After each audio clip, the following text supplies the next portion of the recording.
Hey there, it's Angela and Colleen with Homes and Loans. How's We it are going? back. Yeah, I'm sorry, I always cut her off. Okay, so here's Colleen. Hey everyone, I'm And Colleen Mitchell. I'm Angela Jospon, and again, we are talking about homes. So we're talking about the real estate side of things and loans, how we're getting those deals done.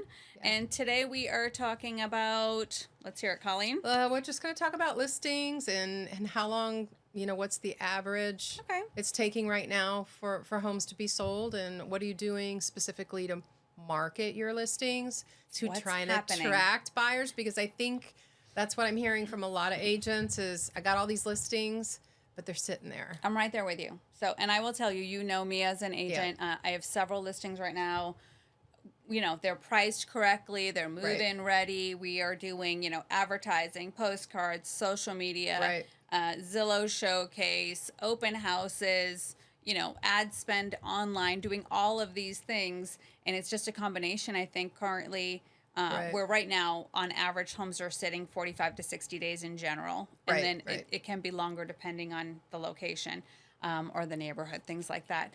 But in general, we're seeing things are sitting, and I think it's a combination of not as much inventory and where the interest rates are. So now we're trying to think of creative ways on top of what we're already doing to help our clients, and that's where I refer to you. And I feel like, and you probably see this with your sellers, that why am I not getting my price? I don't want to lower it.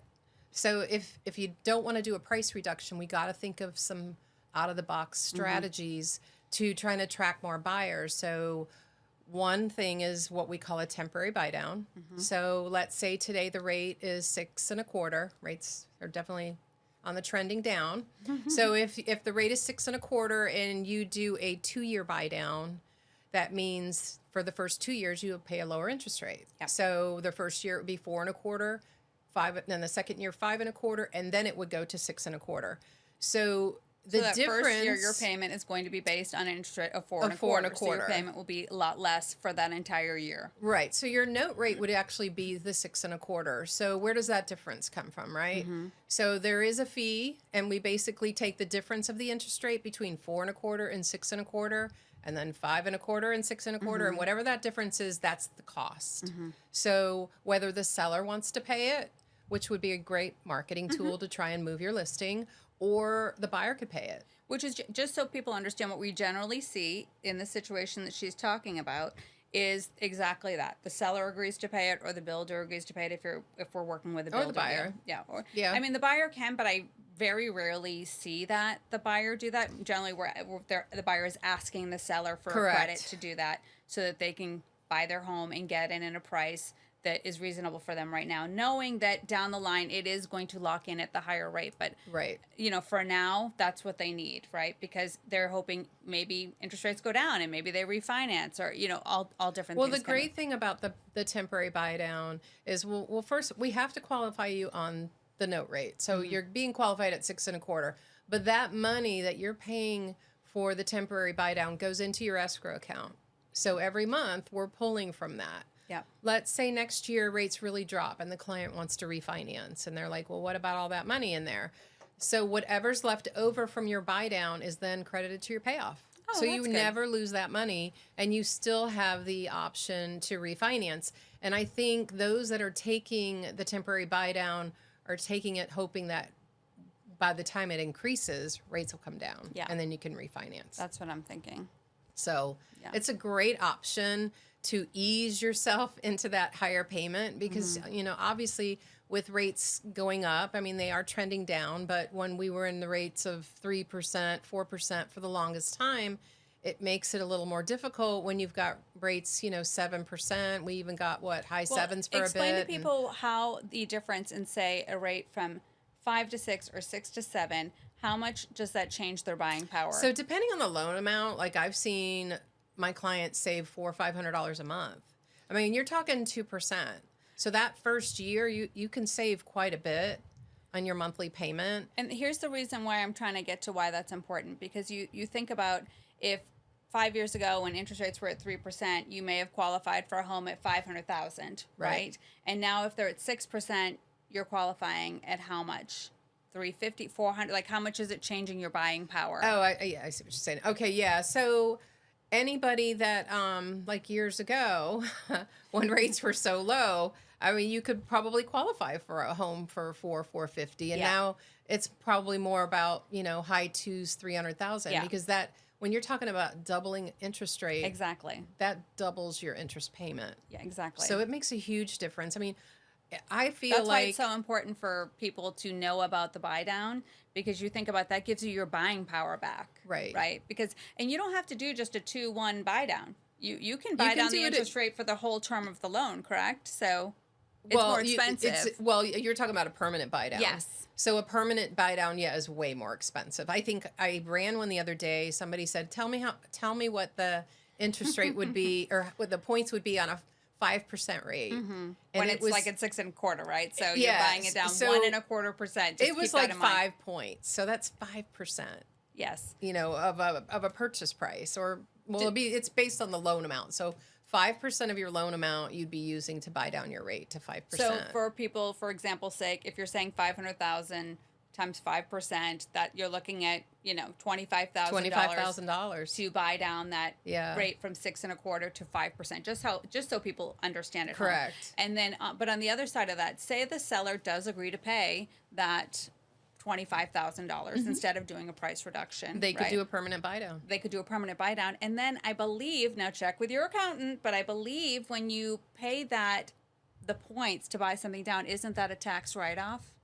If the seller pays it? Yes. That I don't know. I We'd have believe to it check. is. That's another Siri, I guess they ChatGPT, would be Google question, because but I'm almost positive it is. because you're going to write that off on your taxes as an Exactly. expense when you sold the property. Exactly. So I would say yes. So that's why I always think that's a better idea than just doing a $25,000 price reduction, because correct. you're going to get a better payment at a much better interest rate. The seller is going to get the tax deduction instead of just taking less for the property. So at least they're getting some kind of benefit out of it, right? Right. And I have noticed, just looking at different listings, that a lot of them have some sort of seller concession. Yes. Whether it's the buy down or a credit towards closing costs or replacing carpet. I mean, most listings I'm seeing some sort of incentive. I'm seeing that all day long because, again, like I said, listings are sitting, you know, from 30 to 60 days in general. And so whenever a buyer, they might not understand that that's actually a balanced market now. The sellers aren't doing anything wrong. There's nothing wrong with the property. That's just a balanced market in the current market, right? Right. But they see it and they're like, it's been sitting 50 days. They're and there desperate. must be something wrong. And, you know, we want a credit, a buy down, and, you know, everything repaired. Or I'm going to offer 50,000 Yeah. lower, you know. So I see a lot of that. But, and so they have that sort of upper hand. But on the other hand, I don't see sellers agreeing to it all. I mean, they're No. like, no, there's nothing wrong with it. But No. they will generally concede with giving some sort of seller concession or Correct. credit, which is what I'm saying, because they do want to get it sold. Correct. Not everyone wants to wait 90 days, you know, to get it closed. So they want to go under contract and what move is on. the average? What, seller credit? No. What's the average homes are sitting on the market Oh, now? I would say at least 60 days. Okay. Is it? It's It is slower, 60 yeah. days. Okay. I would thought say it would- about 60 I actually days. thought it would be a little more.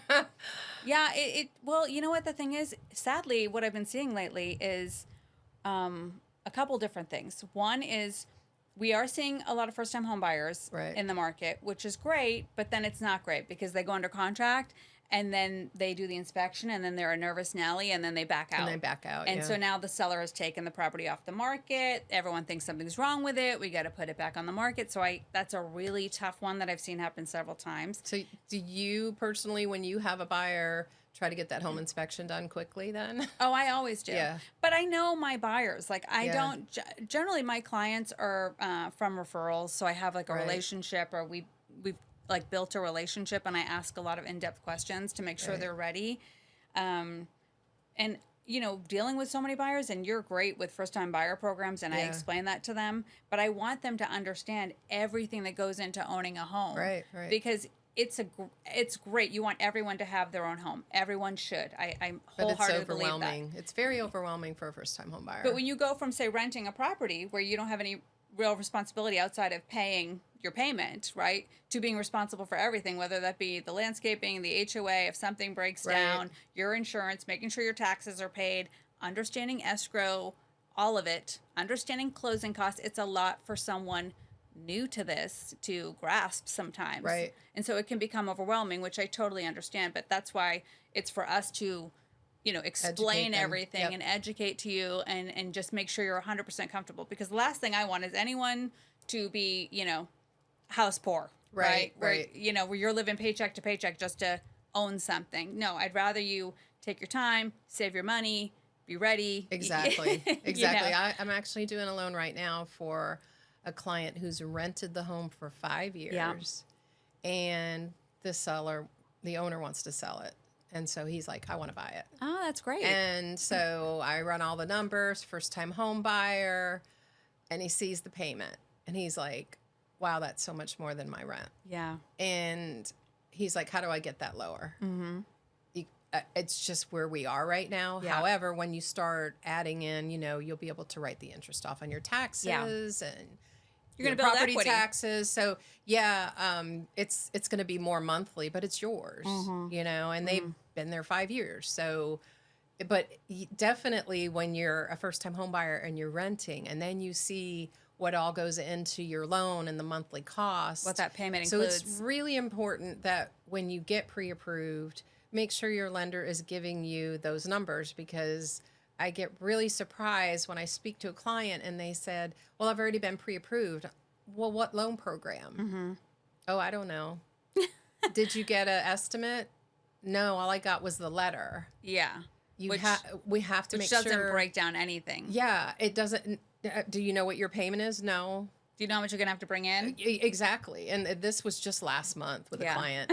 And I said, so then I ran the payment. And oh my God. Like, you have to know your numbers. You have to know your numbers. I do find that when I talk to sometimes first time home buyers, I'm like, okay, well, how much do you have saved for the down payment? And they're like, huh? I'm like, yeah. So, well, are you doing you planning to put it on 3.5% or 5% or 20%? Are you getting any gifts? Yeah. And that's usually when they don't have it. That's when we're having that conversation. Like, right. You get a gift, you get a 401k. Well, how are you planning to do this? Right. So all interesting stuff for sure. Do you need down payment assistance? I mean, that's always an option. Which a lot of first-time buyers do. Right. Yeah. They can. It's just depending on, like, I have one right now. They're having to get gift funds because they don't meet the minimum 640 credit score to get the assistance program. So yeah, you got to know how much you need for closing, and you got to know your monthly expense. Of course. Well, again, this is why we're talking about, the current market and, what we can do to kind of, if you're a seller, to differentiate your listing. Right. Instead of doing an instant price reduction, sometimes it's better to find ways to help your buyer get into the house when their biggest deterrent may just be the interest rate, because that's what's keeping their payment high, right? So, and the same thing, you on your side helping buyers, like, okay, if we can get the interest rate to this, we're going to have your real estate agent ask for this much in a credit or do a rate buy down. Now, I know in the past when I've done loans with Colleen and I had the listing side, we could I could pay for an option for my seller and lock in the rate ahead of time. You want to tell them about the that list and lock? Yes, list and lock. So the list and lock would be for any listing agent that wants to offer an incentive. Mm-hmm. So basically at CMG, if you do the list and lock program, your seller can contribute 2%, 1%, and CMG will contribute 1%. And we can either lock the rate up front for 60 days, or we can float the rate. And if they use CMG, we will offer that 1%. Additional towards buying down the rate. Exactly. Just so people understand. So if the seller, let's say, pays 2%, CMG pays 1%, that's going to lower your interest rate by maybe 3/4 to a point. Which is huge. Which is huge on qualifying, and that would be a permanent rate buy down. Yeah, that's not like we were talking about earlier about for 1 to 2 years. This is across the board for the total life of your loan. So, again, that makes a big difference, because what people fail to understand, and this is one thing that drives me crazy. Sorry, people, I'm going to call you out, okay? If you're a buyer and you see a property that's at $525 and you're like, I want a $25,000 credit. Okay, I want to pay $500, not $525. And then I tell you, okay, pay the $525 and have them buy down the rate instead. Your payment will be less on $525 than it will be on $500. Take my advice. Yeah. I know what I'm doing. I am thinking about your best interest. it does not, me telling you to buy at the higher price is not because I want you to buy at the higher price. Because if you're telling me your payment is the most important thing, then that's what I'm focused on, getting you the best payment. Right. And we have flyers too for listing agents if you want to be yours, able it to shows you the show adjustment, the difference in between payment. a $500,000 purchase price or a $525,000 with a credit buying down the rate. It totally makes sense to go with the higher price and do the permanent rate buy down. You'll be shocked if you looked at the difference on the example that I'm giving you, right? So Right. say it's 500,000 at 6.5 Right. versus 525 at 5.25 or 5%. 6 or Yeah, whatever it is, absolutely. 0.75 less. It's drastically different on your monthly payment. Yeah. So Yeah. keep that in mind, people. Good stuff. Keep that in mind. But again, we're here to help. If you guys have questions on any of this, if you have ideas or you want to help us think out of the box, Yeah. we're open to Well, it. yeah. Any subjects you want to hear, just we want to feel cover free to them reach for out you. to us. Yeah, we're here to help and share our stories and what we've done in the past. And like I said, so We got lots of stories. That's for sure. Those are a couple that definitely stand out. Yeah. Doing the rate buy down is something that's really helpful. We don't see enough of it.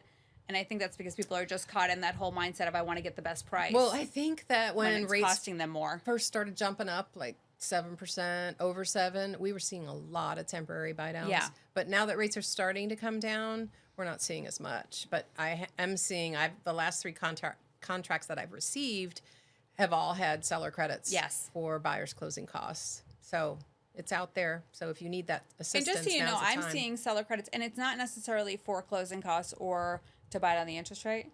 It's just most sellers are set on selling as is right now, just so you Right. understand. And so if you come back after an inspection and say, oh, well, this needs to be repaired and that needs to be repaired and the flooring and the carpet and whatever, the AC is 10 years old, most sellers are just going to offer you a credit these days. They don't want to go in and fix and make selections. They just want to move forward. So just be prepared for that as well. Right. And I had a call yesterday. She was already getting 3% from the seller for closing costs, but then there were a bunch of repairs. Mm-hmm. So she wanted more of a credit.